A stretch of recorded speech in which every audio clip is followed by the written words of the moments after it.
Hi, everyone. I'm Tracy Lewis with We Are Winter Garden and joined by Pastor Scott, who is the founder and CEO of Matthew's Hope, as well as Daniel, who is an employee with Matthew's Hope. Today we welcome... Just an employee. I didn't say just. No, he's actually, well, he's an advocate, but he's so many other things, and I'm just like busting his chops. Welcome to episode 40 of Straight Talk, No BS with Matthew's Hope, where we are going to be talking about doing God's work and what that means to you, Daniel. So, Daniel, welcome to the show. Thank you. Thanks for having me. Can you tell everyone a little bit about yourself? Yeah. We editing this? No. About myself? No edits. Okay. This is Straight Talk, no BS. He chose not to read the thing. He chose not to read to know what we were talking about today. What year were you born, Daniel? 1973. Yeah. What do your parents do? Yeah. I have a wonderful mother and father who instilled in me the values that I carry with me in this job of just trying to be a good human to other humans. I learned it mostly from my mother. Okay. My father, if he watches this, I got the cursing part from my father, which, so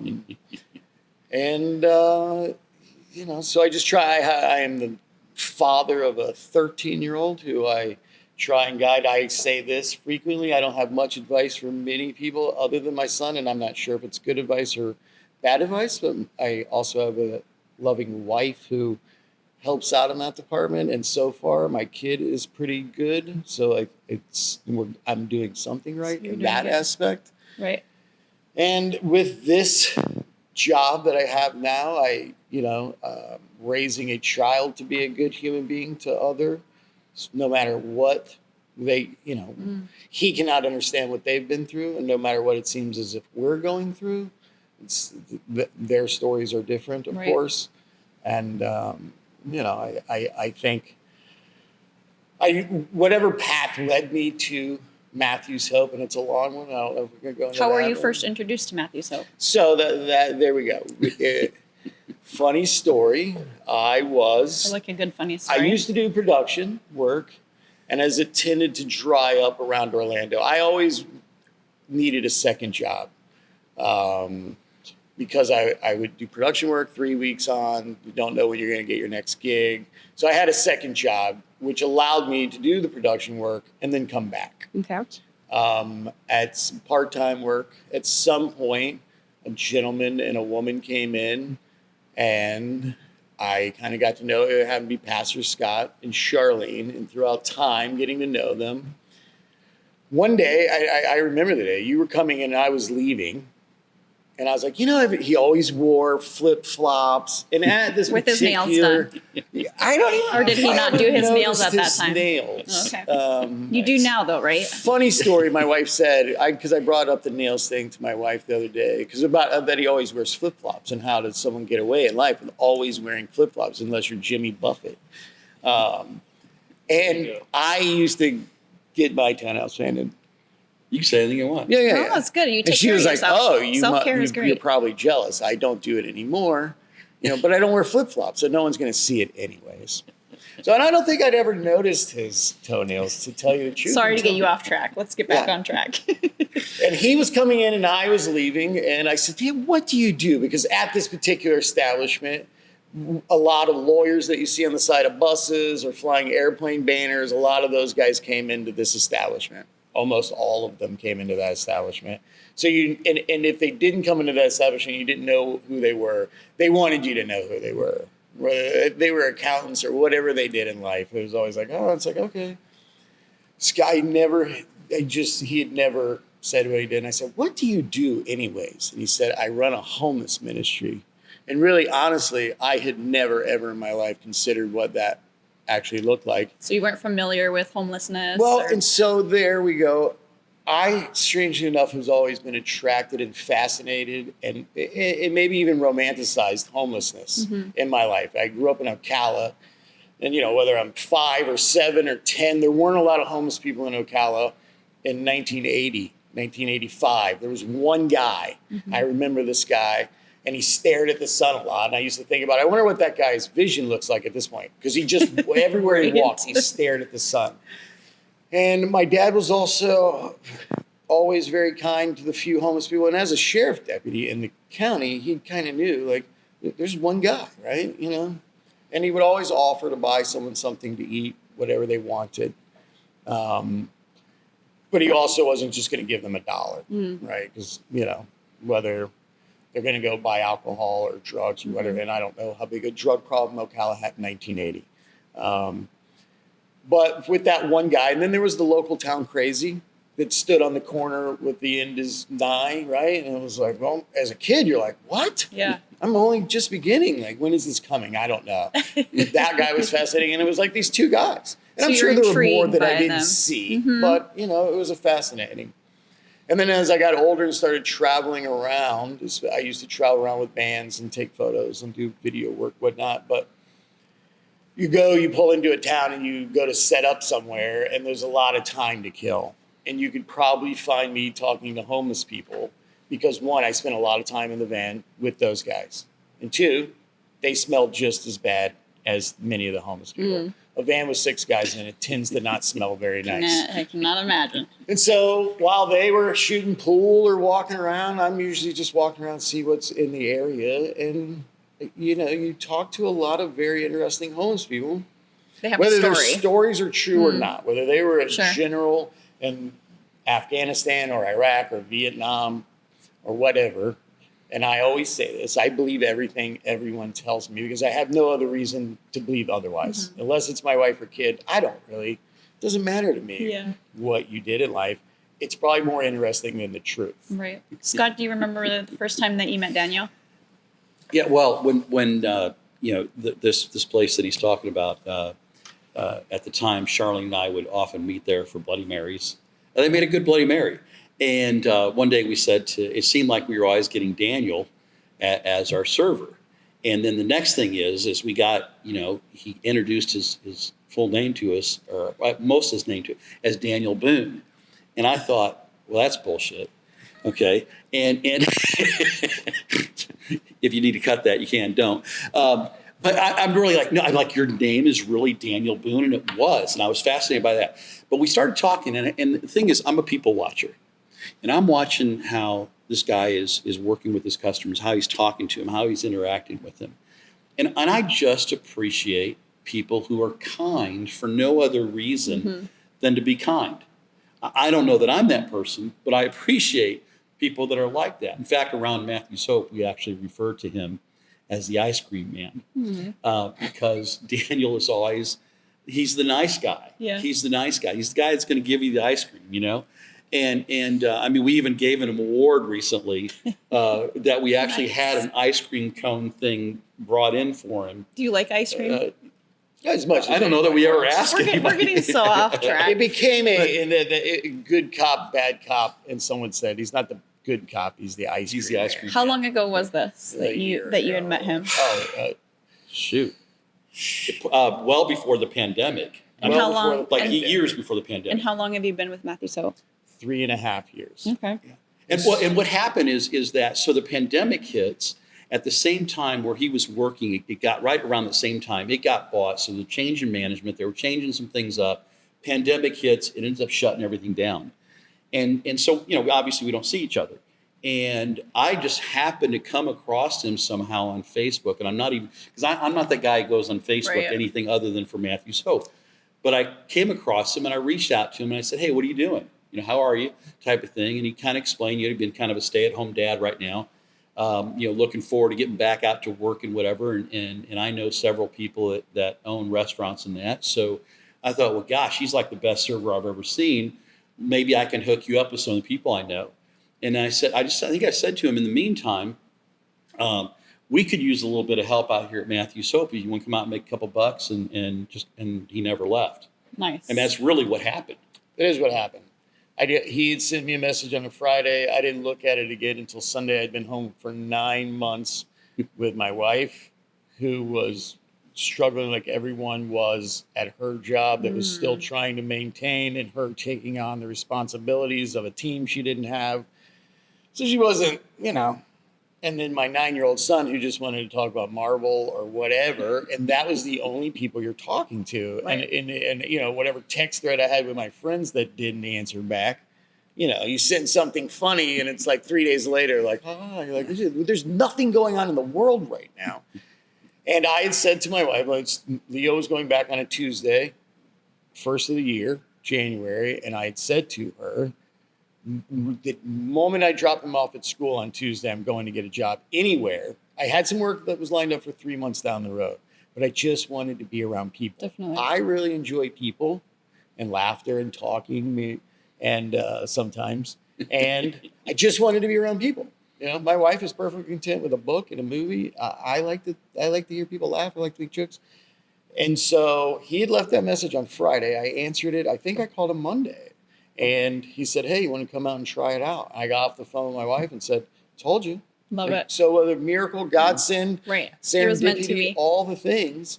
And I went out there and I had whatever they had me doing, which was sorting sweaters or all going through all this stuff. And it's January. It's not too hot back there at that time.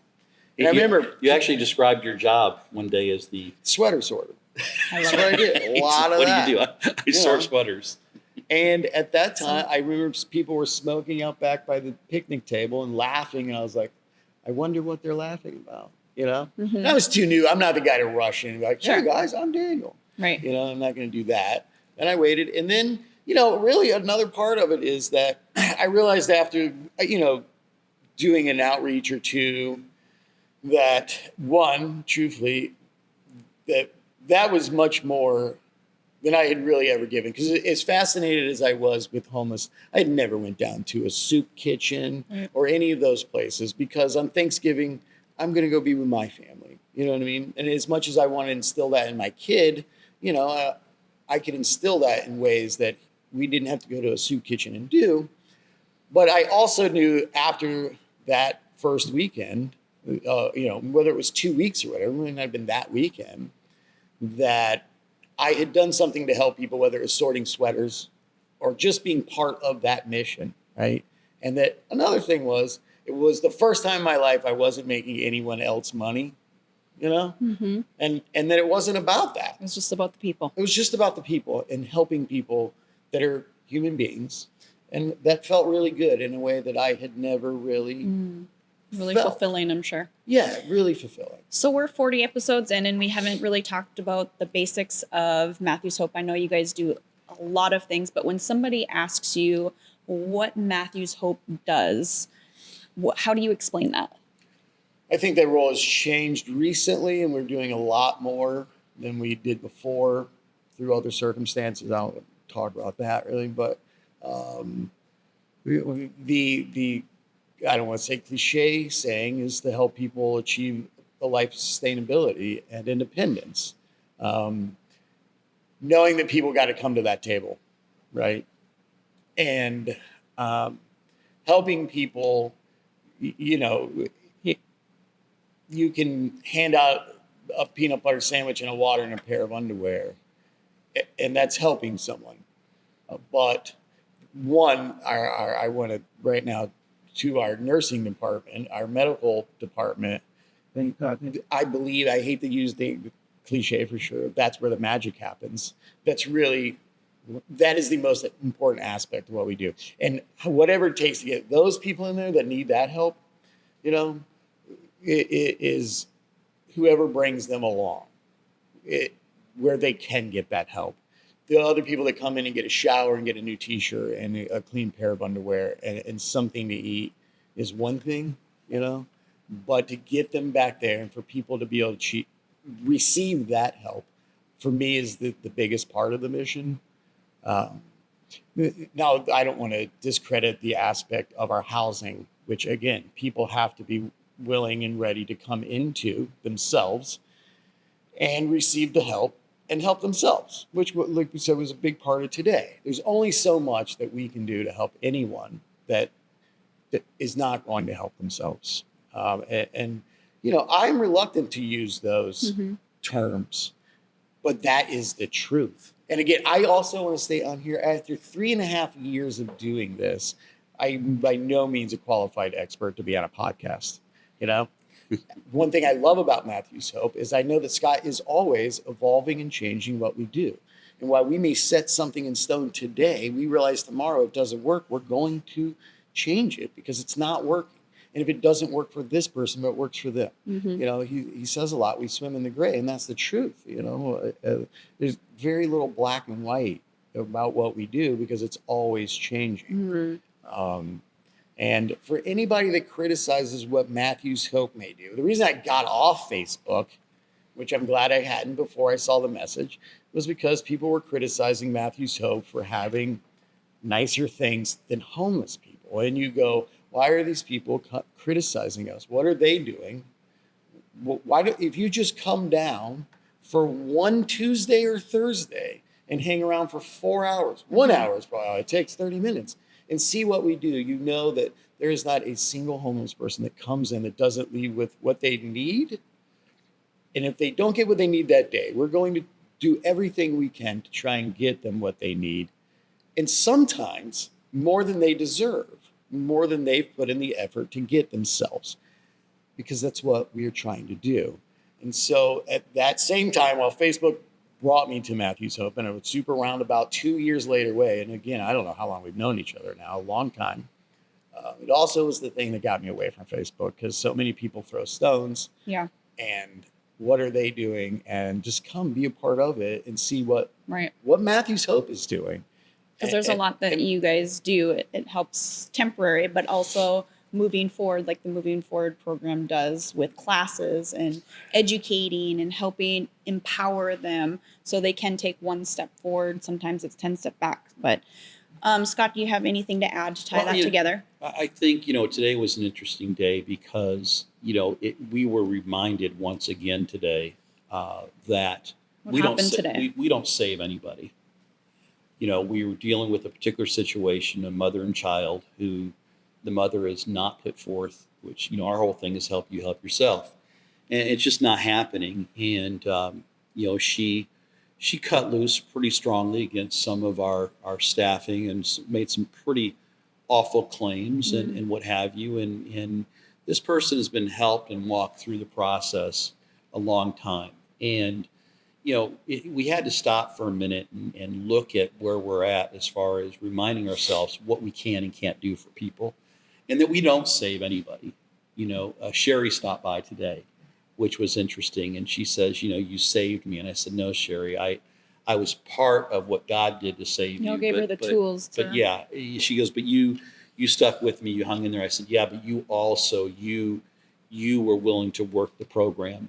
And I think one of the things we talked about today is the reality of it. And this is a tough part for people on the podcast to probably hear. And maybe it's why so many are so, their lack of empathy is the truth is the bulk of the people we serve are going to die on the streets. Mm-hmm. And that's a hard reality, especially when you have a heart like Daniel's and the heart of the people that work at Matthew's Hope is these are giving people. And they truly want to help. God knows they don't make enough money to do this type of work. If anybody knew what it really looked like, they would run from it very quickly. They do it because they feel called to do it. They have compassion and a passion for people. Mm-hmm. And it's really difficult when you're throwing out the life raft to somebody and they push it away because they said, well, I really wanted a boat. Well, all I have right now is a life raft. Grab it. No, I wanted a boat. And it's that kind of thing that we struggle through often. And we had to today. I mean, we probably spent 3 hours in a meeting today just trying to discuss, making sure that we were making the wisest decision for the ministry and the wisest decision as far as this individual goes going forward. And, there's part of me sitting there going, I've got 5 employees in a room. I know what each one of them make, and we've spent 3 hours times 5. Are we being a good steward of the gifts that are given to us? And so it's a double-edged sword because you want to be sensitive to that, but you also want to make sure that you're making good, wise decisions, and you're taking everybody's heart in consideration. And it is tough. It's tough. Daniel, what does a typical day look like for you? You used to be a sweater sorter. Yeah. You may still sweater sort. Yeah. But what else do you do? I'm going to add something to what Scott just said. Definitely. He said it when we had that meeting. Yeah. And and this is so true about Matthew's Hope, we will get dinged or criticized or whatever for however today was handled. But what people won't see is everything that went into that before all of that happened. And again, I'm not here to sing the praises of Matthew's Hope, even though I wear the T-shirt and get my check from it. And I'm not here to do that. But everyone involved in that ministry, except for one person, just shook. They figure out who they are. Just that one.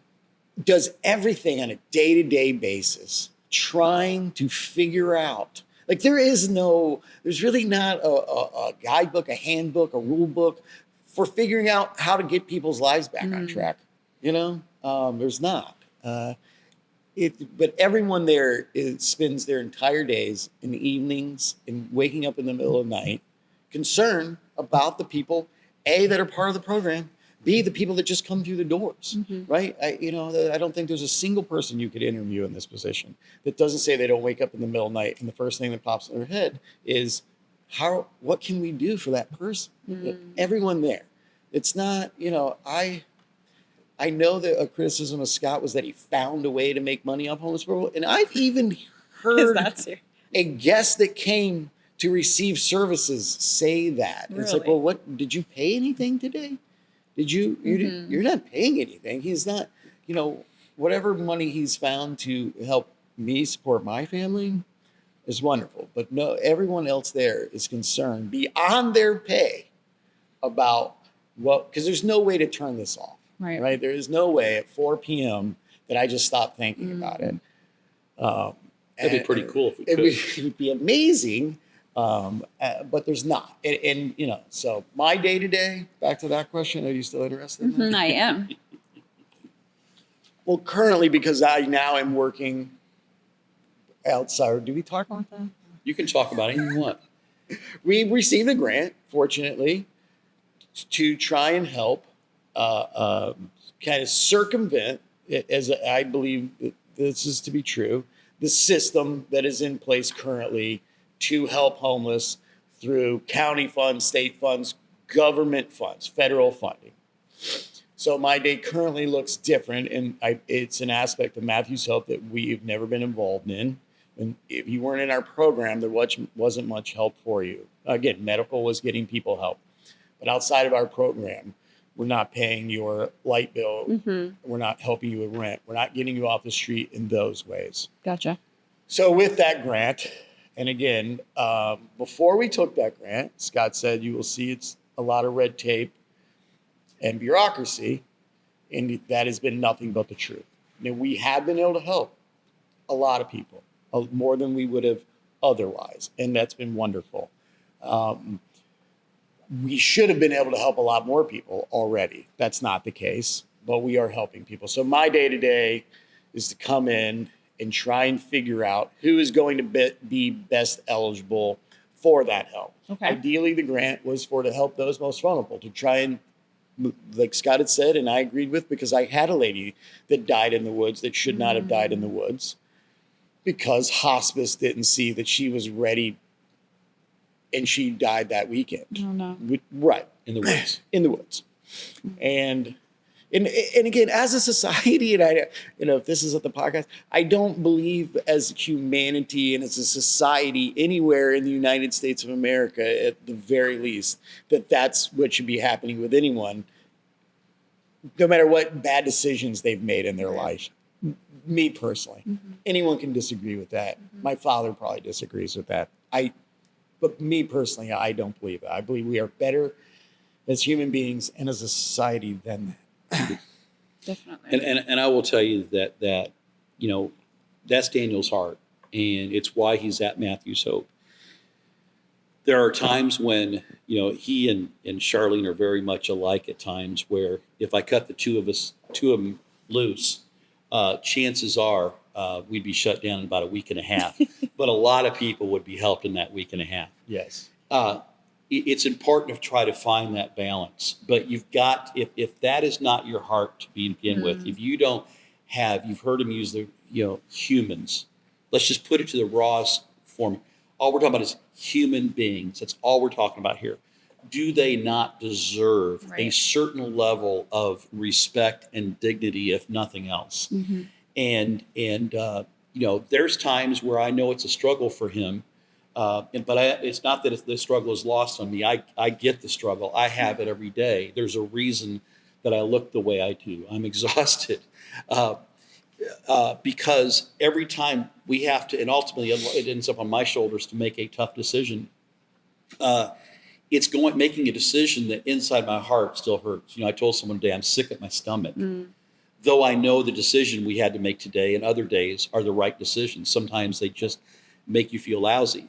The other side of it is that we want to show compassion and dignity towards people. I think that if you want to see society change and people want to see that part of society change, you got to quit treating people like animals, or that's what you're going to get. Right. And I think that that's what Daniel is best at is dignity and love and respect, and so to try to narrow down what he does, it's almost an unfair thing to ask of him, Mm-hmm. because it'd be easier to ask you what you don't do, because he really does a lot of things. As our staff, they may have a title, an area that they're Right. most focused on, They're kind of all but it's over kind it. of like, the toilet needs clean, let's get it cleaned up, type of thing. And but I will say that Matthew's Hope is definitely a better place with Daniel, because what I saw in just how he treated people day to day as a server is true this very day. How he treats everyone that walks in the door, no matter color, background, level of wealth or lack of there. He treats everybody with dignity and respect, and that's who It's we a are. pretty special characteristic. Yeah, it really is. Which If I we could all duplicate need him, I more would. of. Maybe I'd Daniel, retire let's then. let's It's talk weird. about Hector. Hector, yeah, So- I did see Hector yesterday. I don't know when this will air. But it's funny that Hector was in yesterday. It's the first time I've seen him. We talked about his story a while ago, but let's revisit that because you guys helped him get his vision back. Yes. Which So take us back. Yes. So I was fairly brand new. I don't remember how long I had been there. We're here to be honest. Hector was the most awful smelling person that I had ever smelled. We pull up where he was at that little convenience store or whatever it was, market, on that wall, can't see, with other characters that there were people there that helped him, but they're only going to do so much. No one's bathing him or changing his soiled clothing or anything. And I remember the first day he got in the van, and it literally, I could smell him through my eyeballs. It gave me a migraine, and it was awful. With no other way to put it. And again, we put him in the van, took him back, got him a shower. Pastor Frankie helped him, and there was a day where he was very reluctant. He could be nice, but he could also be pretty Belligerent. and didn't want to get in, didn't want to go take a shower. And, Scott said, look, I could let you die out here in the streets, or we could get your vision back so you could get some help. So is he blind, or he just was kind of fuzzy, or how extreme was it? pretty Oh, fuzzy. he went from when I first met him to having some vision, Okay. and then by the time Daniel came on board, Yeah, he was. he'd gone completely dark. Wow. And I remember shortly before that Hector had been trespassed from where he was staying off the edge of West Colonial Highway 50, which most people know is a main thoroughfare through all of Orlando and deep into West Orange County and further. And I'm thinking to myself, okay, he already had severe gout to the point that his feet were literally rolling over on themselves. Okay. So, and he's got sores because there's no footwear it's rubbing and creating these sores. And now he goes completely dark. He said when he woke up that morning, he thought something was in his eyes, and it was just dark. And all of a sudden here he's now being trespassed, and he's on the edge of Highway 50. And I'm thinking to myself, here's a guy who can barely walk, who cannot see now. He only knew where he was because he remembered that when he could see where the building was, he stayed close to that, and there was a pole. And where that pole was, he knew that when he turned around that pole, kind of swung around with it, it would take him in the front of the building. Outside of that, he didn't know where he was at any given time. How long was he homeless before did you meet him first, Daniel, or did you, Scott? We've been serving him for a while. Okay. Believe me, he had made progress before Daniel met him. Okay. It was bad, but there was something about him at the same time that was this sweet soul that you kind of saw. When we were meeting today, I said, you look at cancer, 99% of it's just awful. And then you see that one little cell that's good.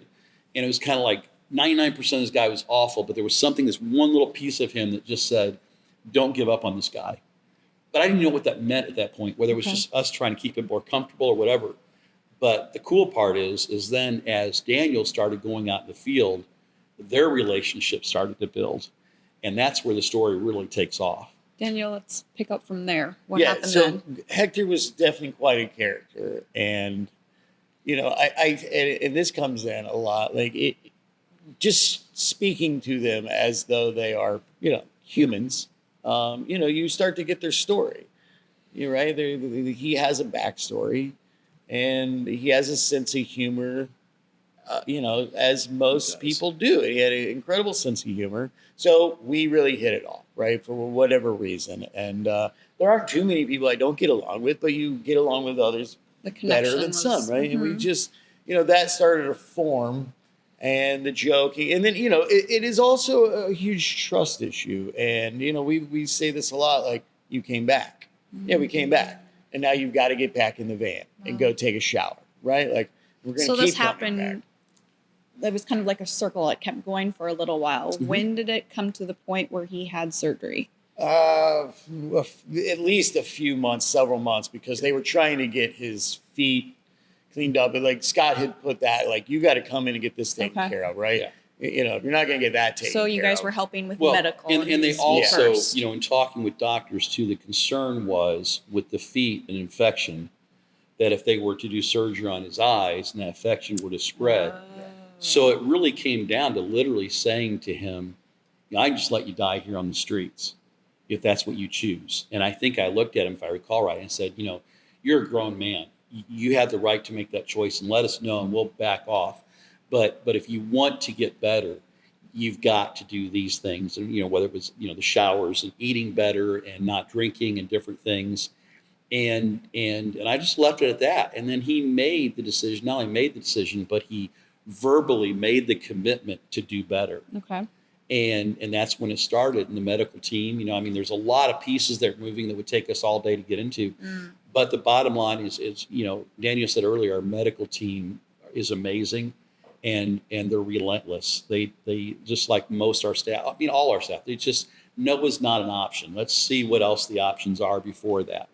And we got to that place where that it was all agreed upon is that if he did these things, we would help him get this. And then what ended up being really cool is in the middle of that, we were going to bring him into one of our housing, one of our units. We use it for recovery.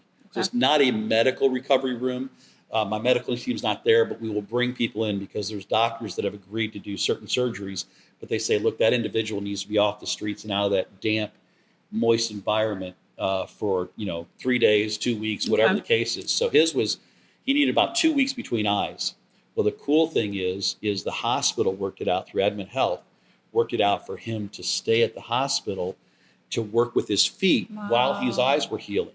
So it got him off his feet and gave his feet a chance to heal at the same time. So all this was kind of happening together in a way that, quite honestly, we could not have orchestrated. Yeah. It was just the sun, moon, and the stars aligned at one time. And when it was all said done, his feet got remarkably better to where he moves around pretty good now. Whatever you do, don't Google severe gout. If you have never seen it, don't Google it. But so during that time, we formed that relationship, joking and building trust, and and then when he went in to have the surgery again, he I think he could partially see that there was a figure, sure, right, and he knew the voice. Okay, and, we always joke because you guys caught it live on video, right? He said he thought I was taller. Yes, that was cute.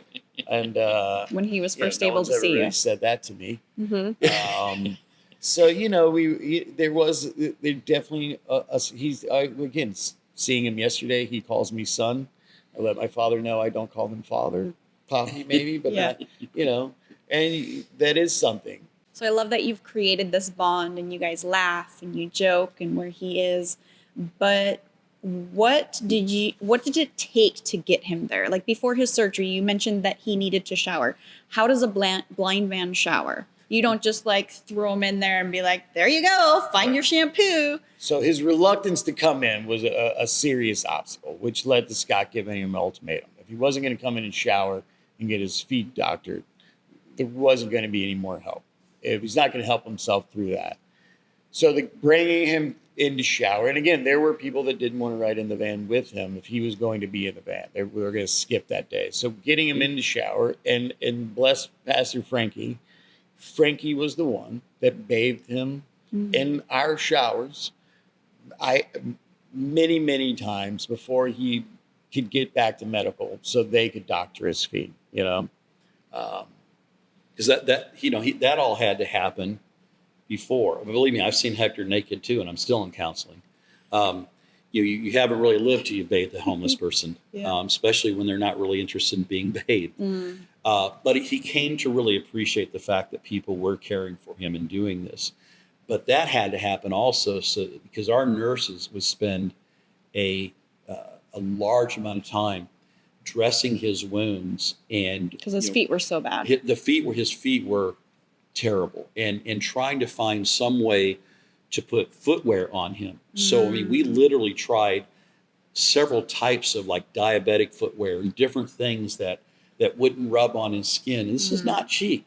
No. So we're having to raise money to do that, knowing that we very well may try it. It's not going to work, and we're going to have to try something else. So there was a lot of trial and error, but there was a lot of patience in the fact that as he started to feel differently about himself, you started to see that. So then he started becoming what he was looking forward to, the shower and the fresh clothes. He goes, gosh, he'd say something like, and I wish I could say it like he would say, but he'd say, I smell really good today. Yeah. And I go, Hector, man, you're rocking it. I would watch, he had difficulty getting out of the van, and Daniel would get up behind him and kind of just move him along, almost like a linebacker behind him, getting him up in there, using his weight to get him up in there. So there was a lot of moving parts that I think a lot of people don't appreciate. How long do you think it took before the eye surgery? Because I'm trying to think, 6 months? You think? Yeah, probably about 6 months. Because his feet were in, when I say bad shape, there was discussion about possibly amputation. Okay, because of spread of infection, whatever. So you take this individual that I remember when that first came up, I said, okay, now we have a blind guy who can barely walk, that could be a blind guy that becomes minus possibly both legs. Where are we going to go with this? So it became a mission to not only save his legs and his feet, but then be able to have to get that done so he could get his vision taken care of. I'm trying to imagine all of this because you guys say that he was grumpy, but I would be grumpy too. I could not imagine not being able to see, I can't imagine living on the streets, period. But let's close our eyes and just imagine trying to navigate out on the streets, right? Hot, it's raining, you don't have, your feet are not healthy. Oh, and this you guy, can't see. let me tell you, somebody this has too. To shower you. Mugged all the time. This guy was getting mugged and beaten up left and right. And when he lost his sight, what little money he'd have, sometimes he'd take his hand out of his pocket and money would fall on the ground. I wouldn't trust anybody either. He wouldn't know. And then what would happen is a lot of times people would grab that. Well, then they figure there's more. So they'd beat him up and stuff. And again, this is unfortunately a common occurrence of homeless people being mugged. And it typically isn't other homeless people mugging them. Often it can be, but more often than not, it's not homeless people mugging them. Wow. And that's, so you're dealing with that also. You're trying to not have anything else happen to him leading up to, because the guy couldn't, we couldn't have his face all beat up before he went to surgery and things like that. So this was quite a process, and for him to be able to trust, and like you said, you guys would start laughing and talking. So Hector, you said that you seen him yesterday. Where is he? What is he up to today? So he is, I believe from what he said yesterday, and again, I was running around, but he has a job, some work lined up. Oh And my I forget where out of gosh. town where it was, Yeah. but that's where he's planning on going now. Okay. Yeah. And he's been able to accomplish these things now that he can see, right? Who's going to hire him if he can't see or if he can't walk, you know? And again, the amount of doctor's appointments that I took him to was probably, you know, I would say upward to a dozen, right? Wow. Right along. And of course, you could sit in the car and not talk or get his backstory, Mm-hmm. you know, but we had to go to a dozen or more before he went into long-term rehab as far as for his feet and his eyes. And, you know, so you definitely form a bond in that, you know, being Yeah. not a caregiver by any means, but But I can't help to think where he would be, or even if he would be here today, if Matthew's Hope didn't step in and, you know, give him those tough choices and encourage him and push him a little bit to be like, hey, we're here for you and we're going to help you. well, and like other people, he was in no condition to help himself. Was unable to help himself. So he without didn't choose to being be pushed. there. No. Like most people would say that it's his choice. Let him be. I don't think he had many other choices at that point in his life. I mean, you know, it can be debated whether he made poor choices at a younger age and what have you. I don't know many people that didn't make poor choices younger in their life. It's how badly did it affect them, you know. And if they had a support system to help them did they out have a of support that. system? But we definitely know for the later years of his life that had we not been able to establish those relationships with him and build that trust, we probably would have a brick out in front of our place. We have a memorial garden of bricks for all the folks that have passed away. And we probably a lot of his friends are on those bricks, actually, That's too and bad. they weren't in as bad a condition as he was. So, you know, Right. it's impossible to say. Well, thankfully that you guys are here to help him. That's a lot of challenges that you guys went through. I'm sure you guys were beating your head like, oh my gosh. What keeps you guys motivated to keep doing this? Like Pastor Frankie money. was showering a blind It's all man about who the money. smelt so bad nobody wanted to be in the van with him. What keeps you going from like, oh, I'm going to get up today and I'm going to do this again? Or do you just like have that passion to do it? Yeah, again, when I came out here and started, I didn't plan on staying. But you know, whatever feelings it gave me inside that you know, I've talked to my wife about this. In charity and doing charitable work, is it about how it makes me feel or how it makes them feel? Because sometimes, and there are days, and I've went to Pastor Scott with this, you know, what have we done, right? And we've done the best we can, you know, and you know, I don't know that it helps me sleep at night, but you know, for every Janine, and I don't know if Janine's ever come up, someone that went through the housing program, the housing program may not have ended the way it should, but what it did do was it kept her out of prison and her daughter with her mother, and she is a success story through and through, you know? Yeah. And I used to always hear that thing, especially when you're a kid or you're younger, and it's like, if you save one person's life, you've saved 100 or whatever. And I thought that is such nonsense. But in this line of work, you know, I always say his success, his batting average is horrible, right? It's terrible. But for those that Greg and countless others, Sherry, and I don't know, I've only been here 3.5 years. It was 14 years into it. There's many stories I know nothing about. For those people, it means the world, right? It is everything. For every Shannon, Greg, Miguel, just the ones that I've been there part of. For every Hector, right? And however Hector chooses to live his life now is on Hector. But he's been provided with an opportunity that he would never receive if it weren't for Matthew's Hope. Right. When I first started riding around doing outreach, I thought, why are there not more places doing this? You know, we pass by just in the routes we take on a normal route, countless churches who they're not out there doing it. I know there are other outreach teams downtown, but there aren't a lot. And you wonder, why aren't those churches helping those people? And we have had a church come to us and wanted to help us provide, they said this, we admire what you do. We don't want to do what you do, so we want to help you. Right? I will tell you this, but they also, a couple weeks later, called us back and said, well, it's not in our budget this year. And I was like, okay, well, that's it, right? And that was the way that ended. We haven't heard from them since. It was nice of them to come out and meet with us and hear what we do and see what we do. Right. Hopefully something will come of it. Yeah, maybe next year to be in their budget. Hopefully. So what have you learned at Matthews Hope that you wish that other people in our community would understand about homelessness? So I think about this frequently. Again, it's something I tell my son.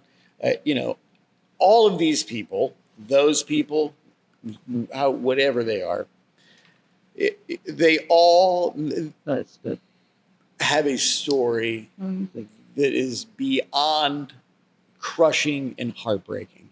There are very few of these people that had the childhood that I had and chose this life they have now.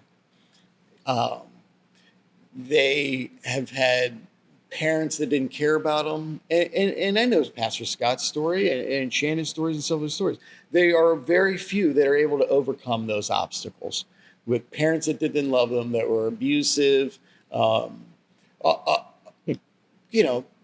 Ed, when his wife died, it just crushed him. He has been incapable of being a productive part, and he was his whole life. When people are like, that bum could get a job, he worked his whole life. He already worked his whole life. Then his wife died, and it crushed him, and he wasn't able to handle all the responsibilities, and he wound up homeless. Wow. Right?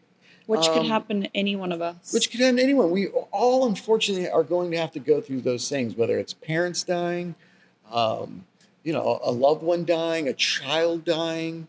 But they all have stories that I don't know how many people take into consideration. They just see them standing in the corner. I don't think they do. I think they just see somebody and, they're a drug addict. They're an alcoholic. The other thing and we had this person as a housing guest for some time.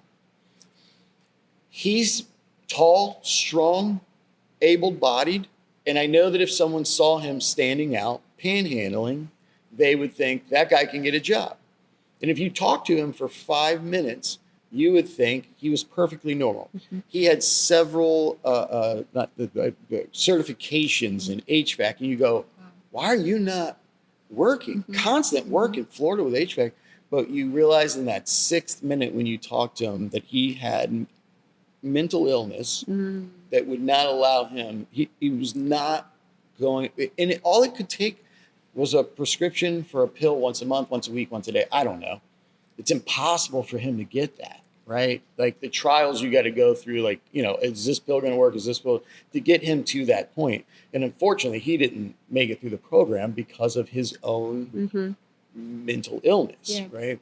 And again, people see that guy and go, he could work. Mm-hmm. And he has worked. He did work, right? But getting to talk to him and finding out what his true story is and his background. Sure, they're the gypsies and they're the people that are getting money for drugs, possibly, right? And that's why it's great to donate. And I didn't understand this before. When my father would only buy a man lunch instead of giving him, I would say, well, you don't know how hard it is to sleep on the ground. Would it be easier with a bottle of wine than it would be let the man do what he wants with his money? But I know now that's, give it to an organization that's going to help in the ways that they need most is a much better option. And if people could understand that as well, right? Scott, what does Daniel mean to Matthews Hope? I'm hoping Daniel lives a lot longer than I do so that when I finally have to cash the chips in. Somebody is hanging out with Shelley and keeping it going. Yeah. Now he is. I hope that Daniel knows how I feel about him. He's darn sure won every possible award you can win at Matthews Hope over the last couple of years, because we do recognize staff and volunteers every year. And but way beyond that, you know, if we could take and dissect the compassion in him and give others that same thing, I think that we would be light years ahead. You know, I have to admit that I probably was more like Daniel early on, you know, and my role has had to change a lot, and it's tough for me because, you know, I just wanted to help people. That's all I really ever wanted to do. Well, you've been in their position. Yeah, I didn't believe it was done right when I was in that position, so I felt I could do it differently and better. You know, what hangs me on right now is honestly, it's if I leave, then who? I don't see anybody else really stepping to the plate. And it's not that there's days where I really have gotten to that point where I'm just done. Right. I just cannot do this anymore. I can't take, whether it's more criticism or second guessing decisions I make or whatever. You just sit there, you go, all right, you do it. Yeah. Okay. And then I say that, and then there's nobody there. Mm-hmm. They're all pointing at you, but there's nobody there. So it encourages me as well when I see the people like Daniel and our staff that keep fighting the good fight. And when I see them, Daniel's one of those that when I come into the Orange County campus and see him, I know all is right with the world. It's still spinning. Daniel's here. And that says a lot, because I don't let a lot of people into the inner circle, as I call it. I keep my circle pretty small, and I trust him with my life. I trust him with the ministry that God has shouldered me with, and I thank God for him every day. Daniel, do you want to add anything before we close? I would say that, you know, again, I know Scott gets some well-deserved criticism, but if he had not started this, and I'm sure there are times you regret ever starting this, because it has definitely snowballed into what it has become today. He could be doing a lot of other things, and there aren't a lot of other people doing what we're doing. There goes Dornell right now, by the way. We had a huge problem with that guy one day because he had a bad day, and he was being impatient waiting on a shower, and he freaked out. And he lashed out at me. I think he threatened my life. I wasn't really, you know, he was going to come back when I got off, but he doesn't know what time I get off. And I tell people when we do intakes, you get a chance to act like a jackass here, but we run a pretty tight ship, and you're not going to get out of line there. We respect that you have bad nights when you wake up in a air conditioned bed in your bedroom. Right. These guys are not. They're waking up on the wrong side of no bed every morning. So that was okay that day. And since then, Dornell and I have a wonderful relationship now. This is only a few weeks ago. I wanted to pull him in here and let him speak a few words, because I think he has a lot of nice things to say, because he just started coming there recently. Okay.